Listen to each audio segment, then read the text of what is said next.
Why is my injury so funny to you? I'm a clumsy motherfucker, that's why. I laugh at anyone's injury, especially yours. They should bring you around in like the ER or something like that, like someone's wheeled in and you're just like the jester or something, and you start laughing at them and you're like, "What'd you do this time, fuckface?" Just come around in a little outfit with with bells, like an elf of misery. I think at the very least that's a new Halloween costume idea for you. I will not dress up as an elf. Ever. Ever. I'm gonna get you in an elf costume this year.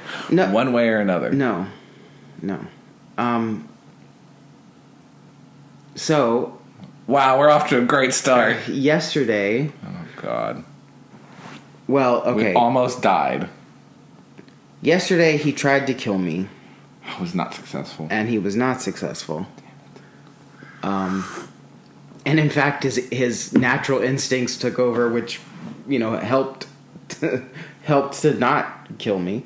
So well, that sounds like I gave you like I gave you like a dose of fentanyl and then I gave you Narcan or something afterward to revive you. So do you want to clarify for them what happened yesterday? Oh no, we're just gonna give it a mystery. Yeah, that's so stupid.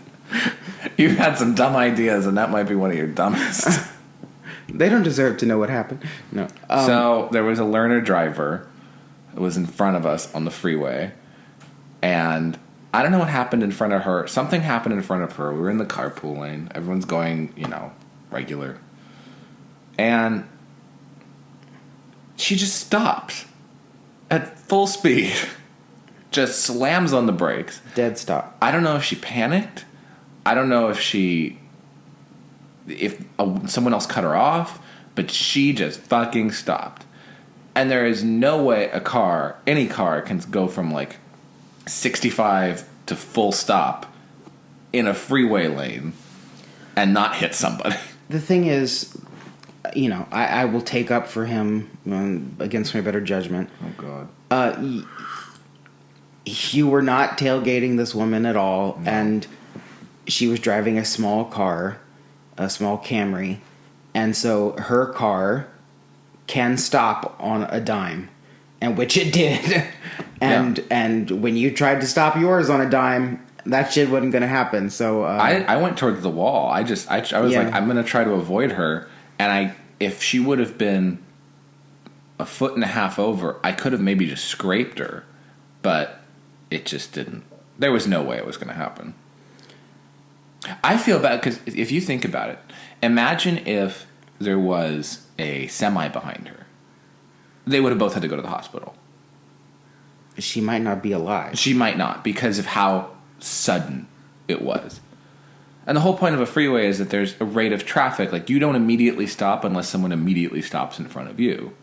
And even then, there's ways that you, like, turn and stuff like that to, like, try to... I've had to slam my brakes a couple times that have been, like, whoa kind of moments. I've never had to do it in a way like that. And even if I would have pulled the emergency brake, there was no avoiding what was about to happen.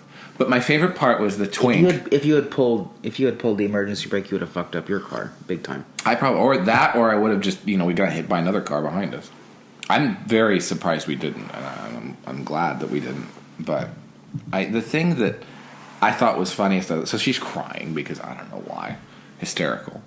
The twink in the passenger seat of her car was like, "You hit us," and I'm like, "I'm about to if you don't shut the fuck up." Like, he was so annoying. He was the worst character in this whole situation, worse than the woman that pulled in front of the girl in front and made her stop. Well, that's what we get for driving through Irvine with all the UFOs. Well, and I won't say what that means. No. Well, I do have to say, it was the fastest accident I've ever been in. Like, it wrapped up in like 20 minutes, which I have to give them credit for. Like, by the time a tow truck was there, told us to all pull to the right, the cops were there in like 90 seconds. The fire truck, everything, checked on everybody, everyone's fine, everything like that. Everyone leaves, changes information, fills out the report. Everyone's in, out, professional, done. Like, I was wildly impressed to the point where we were able to just go on to the gym afterwards. Right. Well, I wasn't going to just go home and crawl up in a ball. Like, The poor- we got shit to do. The poor, well, I say the poor girl. The poor girl who caused the whole thing. Her car was not going to the gym, but No. your That car was able to. So anyway, we're still alive. We're still here, despite better attempts to kill us. So he did the whole soccer mom save with the arm, and just an instinctive like, let me make sure you don't hit your head on the windshield. On the dashboard. I told it to my friend. He was like, gay. I was like, well, it's an instinct. What do you want me to do? So, because of that, because of the shenanigans, I then made him watch my favorite movie of all time, We watched which he Crash. mocked endlessly and hated. I but- didn't hate it. But, We watched Crash last night. you know, it's... I don't know how he had never seen it, because it's... I'd only seen the opening scene in a class at UCLA. It won Best Picture. It was about L.A. Like, L.A. was another character in this fucking movie. I And- mean, the LA was the best character in this whole movie. Oh, my But God. it was, because it was the only character that didn't have, like, some kind of fault or, like, redeeming moment. I think, here's the thing. The movie was good for what it was.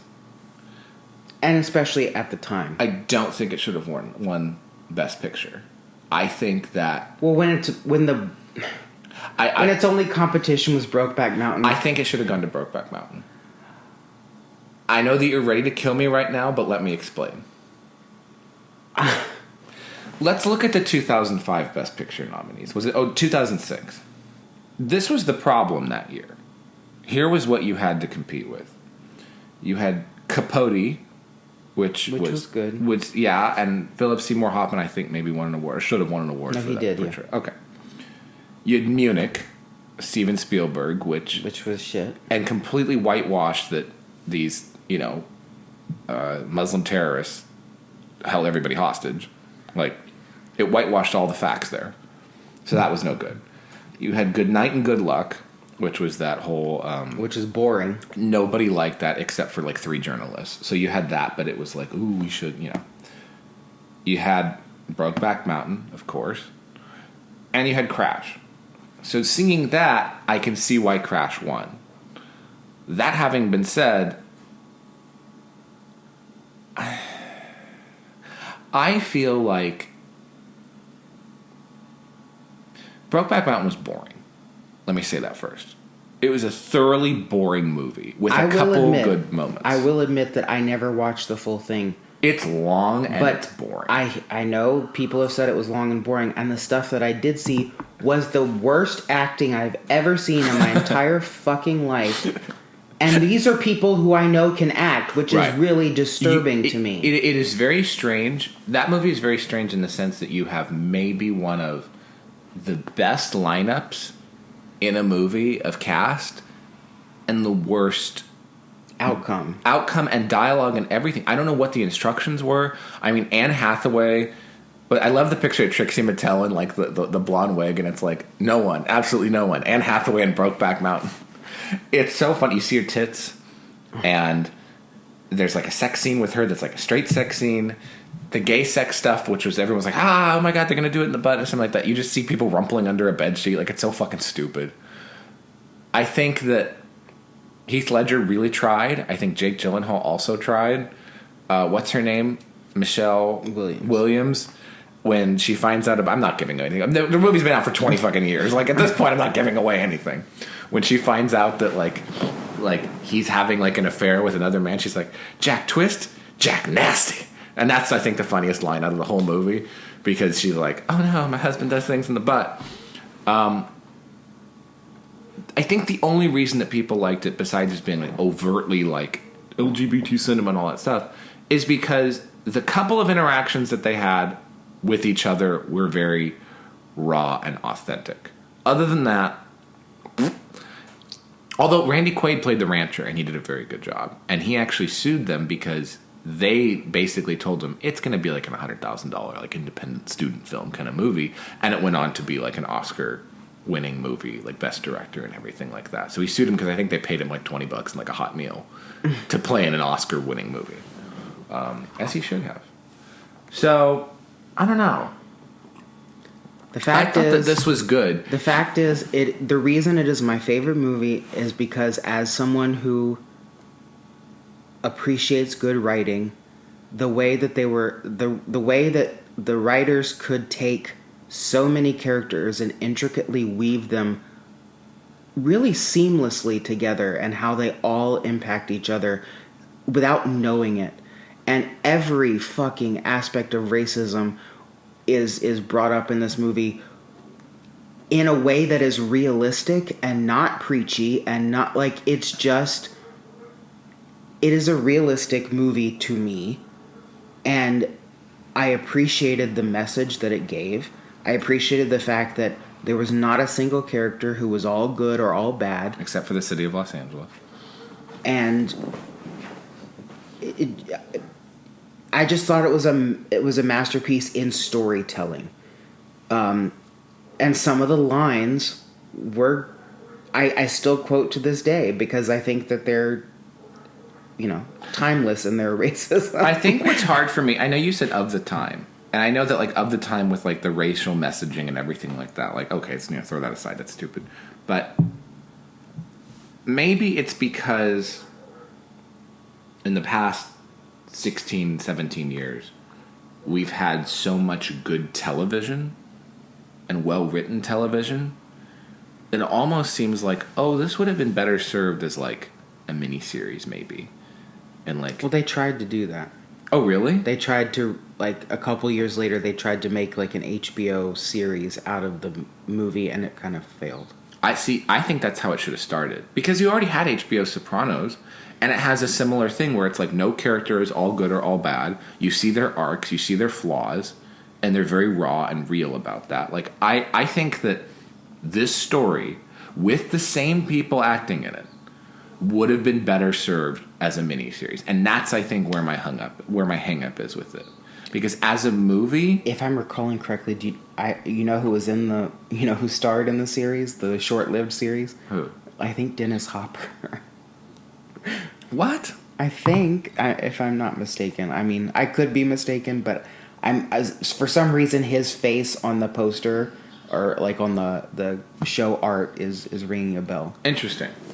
Yeah, I think that I would have been more. I didn't think it was bad. My only criticism for something in the genre of the sort of film area being the musical scores by the time you got to the end during dramatic scenes were a little bit grating to me. Because it was like, okay, now we know something bad's happening. Like, I don't need like the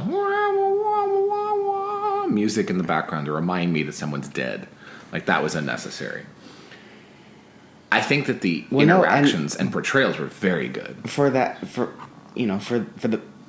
you saying that, the one scene in which someone actually really did die and something that was really like just caught you off guard, they didn't play the music. Yes, and so it was kind of like, well, then how am I supposed to know they're dead? I mean, you didn't play the music, they're going to come back in like a scene or something like that. Because there were a couple times in this movie where you're like, this bitch is dead. Like, she's dead. Like, she's obviously dead, and they're not dead. And you're like, okay, well, you played the wah, wah, wah, wah, like, at the bottom of the stairs or whatever. Again, it's been 15, 16 years, watch the fucking movie. I haven't seen it, but don't let that stop you until yesterday. But, yeah, I thought it was very good in that sort of understanding. Like, the idea that there's no hero, that everyone is just doing their best, that people interact in these and intersect in these unusual ways. Like, there is something to be said for that. So, anyway, that's my movie review. Well, and I realize my definition and my decision to make it my favorite movie of all time will probably change as other movies come out and evolve. But see, I thought you liked Gone Girl more. It has not been taken down from that pedestal yet. Well, no, I love Gone Girl. I will probably emulate that movie one day. But for having less action, Gone Girl actually scared me more than this movie did. Like, there were a couple points that Gone Girl legitimately scared me. Right, but seeing the blood on the floor scared me. But I know that but Crash was not supposed to be scary. I meant scary in the sense of like dramatics. Like it was more dramatic at moments and more like pivotal and more like, wait, what just happened? Like for that factor alone, I think Gone Girl definitely took the cake. And then sort of like the not really the spinoff, but the I care a lot or I care about you a lot thing. That was in no way a spinoff. But Yeah, but it's kind of like, okay, the same bitch, different haircut, and it's kind of like a similar, like, I'm going to gaslight you into giving me things kind of thing. So, yeah. No, Gone Girl is not my favorite because... you don't like Ben Affleck. He's all right.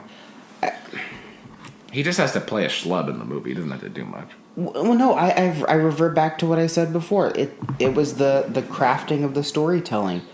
Like, it takes a lot of skill to do what they did in having such a huge cast and connecting literally every character was involved with someone at some point. Like, right. And even the minor characters. Yeah. Like the two human traffickers, the Korean human traffickers at the end.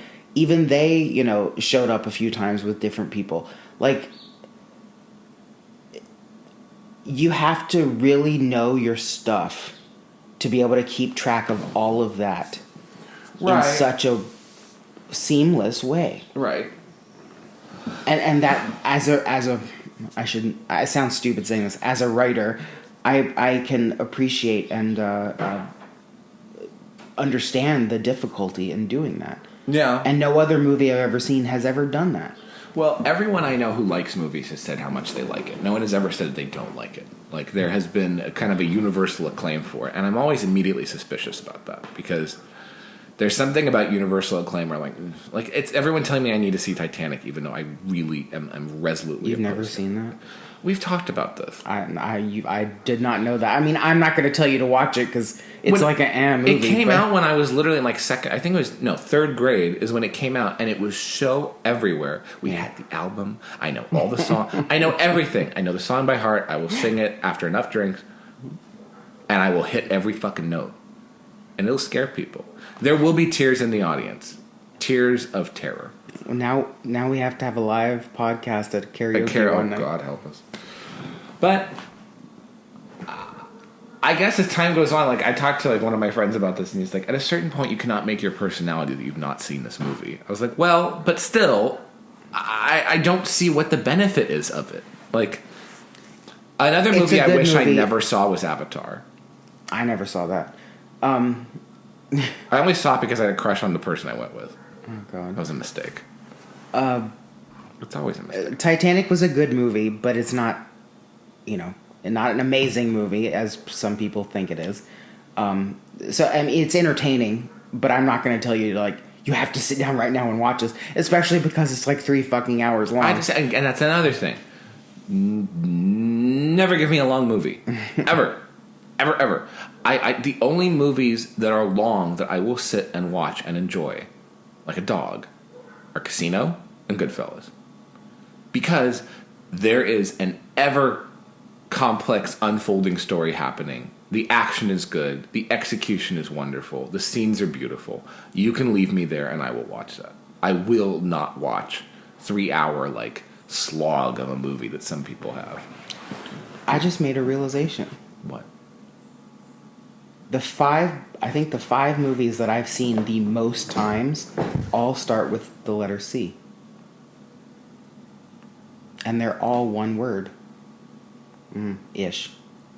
So, Crash, The Craft, Clueless, Clue, and Coraline. They all start with fucking C. That is interesting. I've seen all of those movies at least 30 times. Clueless, probably 50. I still maintain that Happy Gilmore is a perfect movie. I think I've seen that once. It has no flaws. It's funny. It's serious. Adam Sandler. It's unexpected. In fact, I loathe Adam Sandler. There's a beautiful woman in it. Well, that's subjective. They cover racial issues. There's missing fingers. There's a crocodile. What other movie could be that? This is also. I'm going to get on my soapbox. It bothers me that a movie like that would never be considered for any kind of serious award because it's funny. It's not like humorously Because ironic. it's stupid funny. But if you look at the crafting that has to go in what if you put the premise down on paper? I want to watch a movie about a burnout hockey player trying to get his grandmother's house back through golf. No one. It sounds like the most boring fucking premise ever. Like it sounds like something that you would put on in a waiting room at a dentist's office. And yet, the execution is one of the best movies ever. That and Dumb and Dumber, I will say, are perfect movies. Big Daddy and Liar Liar are fine, but those are they are unimpeachable. Do you have a thing for Adam Sandler? Like, are you a fan of his? Like, this is disturbing. No, that's his best movie. He's had other good movies, but that's his best movie. He's Mr. Deeds was a good movie. I don't like any of his movies. Well, he's burned himself out now, like on every year coming out with like a new thing, and it's always kind of like, all right, it's the same shit. But you're never going to do as good as those original ones. But people love Mr. Deeds and whatever the one is in the classroom and all that kind of stuff like that. And those are cute and fine and funny, but those are unimpeachable movies. The original Vacation movie is an unimpeachable movie with Chevy Chase and Beverly D'Angelo.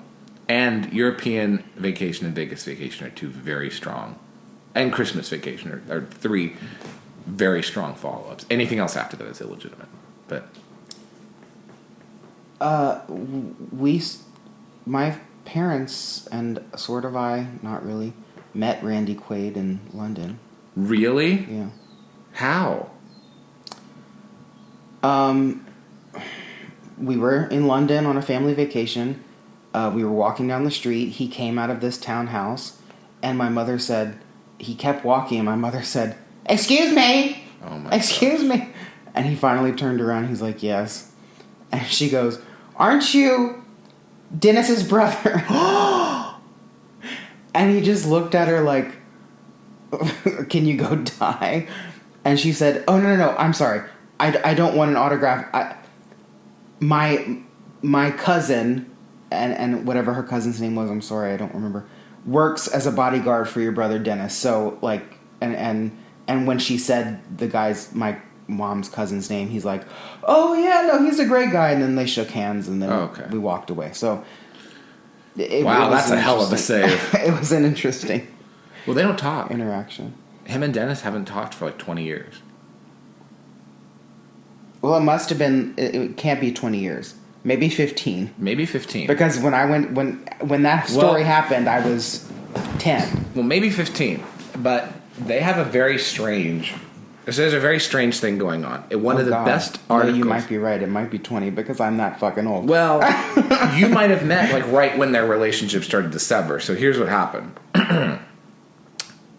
Randy he dated this young production assistant named Evie Quaid, who is this fabulous model, and she's also insane. That might have been who we saw him with, because she didn't say anything, but she was beautiful, yeah. That's his wife, yes. They're still together. She infamously she took pictures with Helmut Newton where she's naked with a gun over her pussy. Like, she's nuts, but gorgeous and iconic. She would have yard sales in Beverly Hills for all of her last season clothes and sell like YSL dresses. Like, she allegedly probably spent somewhere in the low tens of millions of dollars in 5 years on horses and homes and cars and everything. And there's a Vanity Fair article about her that is fascinating because Brokeback Mountain happened. And it was like going to be like a resurgence for Randy because he also got booked in a Broadway show and he was going to play Falstaff in that one show that everybody talks about. She started to get involved in the production and things kind of went south. And to the point where she would send the production assistant or the director a picture of her naked with a gun over her pussy being like, "Don't test me," or something like that. So she's nuts. But he got kicked off of the production and then all of a sudden, they got arrested in Santa Barbara for defrauding an innkeeper because they'd been staying at the San Isidro Ranch or the Isidro Inn for something like 2 months and they didn't pay. And then it found out that they'd stiffed 3 other luxury hotels out of like $100,000. Then they escaped to Canada, claiming that somebody was trying to whack both of them after Heath Ledger died, and that someone killed him too. And so they were on the run in Canada for like a couple years, and they eventually negotiated to come back to Vermont. And so that's where they are now. And he posts all the time about how Trump is the best president ever on Twitter, which I guess draws the ire of his brother. So they have a very odd and strange relationship. That's another thing that we have to talk about this week, because monkeypox went from being like someone in an orgy in like Europe got it to now, of course, because it's gay travel season, it's spread all over. It's in Provincetown, it's in West Hollywood. Everyone's getting lesions. It's in New York. You know, you just walk through the Eagle and it's in the air. And people don't want to be honest about the fact that, by and large, I'm not saying in every single case, but in 99 out of 100 cases, it's transmitted through sexual contact. Like you have to touch basically lesion to skin to do it. And I know they say, well, it could happen through bed sheets and it could happen through towels. In the same way that they're like COVID could spread from across a field. Like, okay, theoretically, if there's no wind, then the particles spread at that distance, but more likely than not, it's because someone was within a foot of you. Like, that's how an aerosol disease. This is not necessarily aerosol. And the gays are upset because the vaccine rollout, despite already having a vaccine, despite having existing treatments, you know, all that kind of stuff, the vaccine rollout's been pretty abysmal. There's like 3 clinics in all of Los Angeles County that offer it. Your good friend can't find one. I thought he got one. He told me that he went and got one. Oh. I don't know. Maybe he didn't. Maybe we're talking about 2 different friends. The one named after a religion? No. Oh, yes. The old one couldn't get one. Well, you know, at that age, there's complications. But the other one got one the next day. Right. So, I don't know. I don't know what the deal is. I know that the gays are upset about the rollout of it, and they're upset about it being categorized as a mostly gay thing. Now, 2 children have it. And those children were around same-sex people, and a lot of people have been asking, what happened? How does someone with a sexual lesion transmit it to a child? That's pretty fucked up. So there's that. And then the thread yesterday of the guy who's like, so yeah, I went to a birthday orgy and I slept with 12 guys. I went to a piss party in Palm Springs. I did all this stuff. And you know what? I was so surprised I got it. And it's not a gay thing, and you're not going to make me change my lifestyle and everything like that.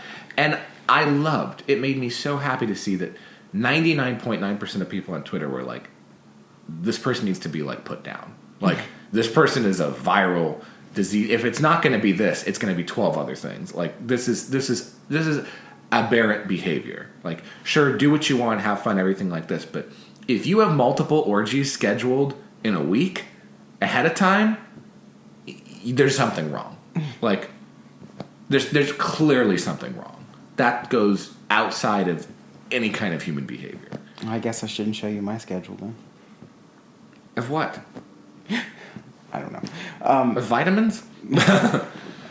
But this makes me even happier that we have, you know, relocated when we did, because, you know, I can't just hop in an Uber and go, you know, go to West Hollywood anymore.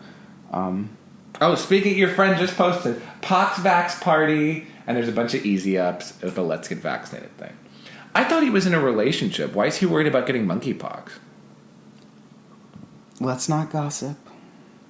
That's a very honest question. If you're in a relationship, what would you have to worry about getting monkeypox from? Where you... I mean, the only thing that you could say that's in any kind of way is that, we're worried about going to a hotel and getting off the sheets, but in that case, every single person should be vaccinated. Or you shouldn't go to a hotel where you're worried that the sheets are that dirty. Like, they should wash the sheets after every person. And that's why hotel sheets are usually white, because they bleach them. Well, yeah. In the same way, why are people in relationships taking PrEP? That always don't you know mystified open me. Relationships are a thing. That's called not being in a relationship. Well, because have you ever... Okay. We can't be judgmental. No, but we can try to be logical here. Your phone's going to fall. we can try to be logical with something like this. You know,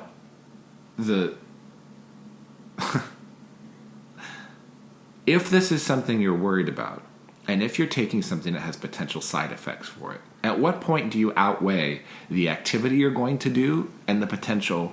I don't like to use the word risk because risk is always involved in everything, and it's like an insurance term.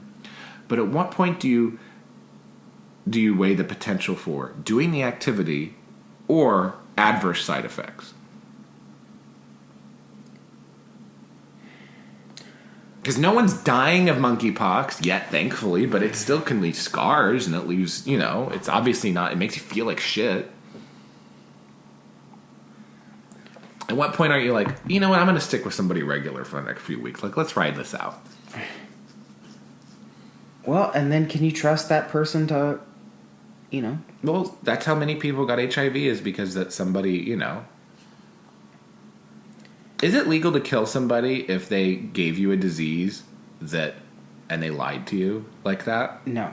It is not legal to kill them, but I believe you can sue them. Chuck them out a little bit, something. No, I do think you could probably sue them. Right. Because that's...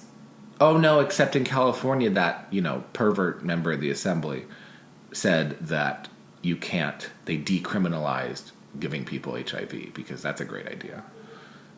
Knowingly. But if you knowingly... Here's the thing. And this is the other thing I don't understand. We've all hooked up. We've all done risky stuff. I know people who have done stuff that are a little bit beyond others, and yeah, they've gotten diseases from it. I don't think that, much like the crazy sort of like abstinence concept of like, I had sex with one person and then I got HIV. Like we're talking about exceptions and not the rules. By and large, you have to try at this point to get a lot of these diseases. Like you really have to go out of your way to do it. And that's the thing that is strange to me is now the gays are like, okay, I'm going to go out of my way to do it, but I'm also going to go out of my way to take stuff to prevent it from making me do it, which makes the risk increase even more because now I'm in a chase of like pharmaceutical band-aids versus risky behavior versus more pharmaceutical band-aids. Because here's the thing that worries me in just this whole situation. Forget AIDS, that's treatable. Forget monkeypox, that's, a couple weeks and some lesions. What happens when a deeply resistant existing gonorrhea, syphilis, chlamydia, or something that does have fatal consequences, can permanently damage organs and stuff like that? You can't just take a pill for the rest of your life and it keeps you fine. At what point does that become a problem? Because looking at the gays panic over a few days of chills and some lesions and having to take a vaccine for it, can you imagine what would happen if something like that happens? And it more likely than not will. Like something really antibiotic resistant. The thing is, gonorrhea and chlamydia specifically are two viruses or two... Yeah, well, I guess, yeah, they're viruses, I think. Right. They're two that have not done well evolutionarily speaking. Right. Because they still cause semi-immediate discomfort, so people know that they have it pretty quickly and they can get treated before it kills them. Right. And before, God the asymptomatic, willing, it's very they rare, pass it right? on. Like, I don't think that there really is an asymptomatic version that we necessarily know about. Or if there is, it's not a common thing. Like, you have it, you have it, you take something, you move it along. Right. So you hear of... It was a long, long time ago when people were dying of syphilis and gonorrhea because they didn't know what it was. Right. That just doesn't happen anymore. Yeah. And that's why they're called STIs and not STDs. They're classified as STIs. Because it's an infection, not a disease. Right. Yeah, that's interesting. Because they're refusing to classify monkeypox as one of those, even though, what is it, 90% of the time? More than 90% of the time it's achieved. It's through sexual contact. Again, we discussed this on a previous podcast. HIV and AIDS is not considered an STD because even though it's primarily through sexual contact, because one person can suffer a blood transfusion, it can be transmitted in another way. Doesn't that do more harm than good? That is a ethical question, and Because there was a myth that they talked about of like, you know, in 5 years every straight person is going to have AIDS or something like that. Like they went through like a crazy period in the late 80s of like straight people can get it, everything like that, which prevented those who were at highest risk from being able to be informed and be helped and everything like that about this disease. right, which is now why around the country the most new cases are in straight people. Aren't they in black women? Specifically black women, yeah. They're at the highest risk because, And I realize I chuckled when I said that. I don't mean... I mean to chuckle at the fact that, you know, like as you that they're ladies with Virginias. No, as you just pointed out, their branding of that as a gay-only disease did no service to anyone. Well, but their branding of their consideration of like insanely high straight risk at the beginning, burning people out on it when they realized, oh, this is bullshit. In the same way that they were like, kids can die from COVID too, and so older people who should have been taking more protections at the beginning didn't and became more susceptible. They were putting masks on kids. That was ridiculous. It's kind of the same thing. I guess with any disease, they always panic. Everybody can get it. Like straight people getting a monkeypox vaccine. It's like, what? How often are you having sex with gay men? Like, that needs to be an issue. Well, so... Like, should you tell a young woman in high school to get a monkeypox vaccine? Okay. So... in all honesty, and this ties back into what we were just talking about, the reason that HIV is so prevalent among straight black women is because there are so many black men who are on the DL and who will go have unprotected sex with another man and not tell their girlfriends, wives, etc., and then come back and probably give them something. For some reason, that is extremely prevalent, or at least you hear about it more prevalent in the black community than you do the white community. Well, I don't know if it actually is like, you know, more prevalent, but Megan McGlover, God love her, has called it out several times and said, you know, you don't know what these men are doing, and they're coming back and giving you things, and you need to be hyper aware.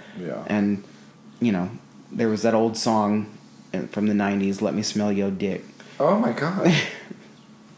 All I know is one thing. You better get that thong out your pussy, player. I love Tariq Nasheed. He's underrated. No.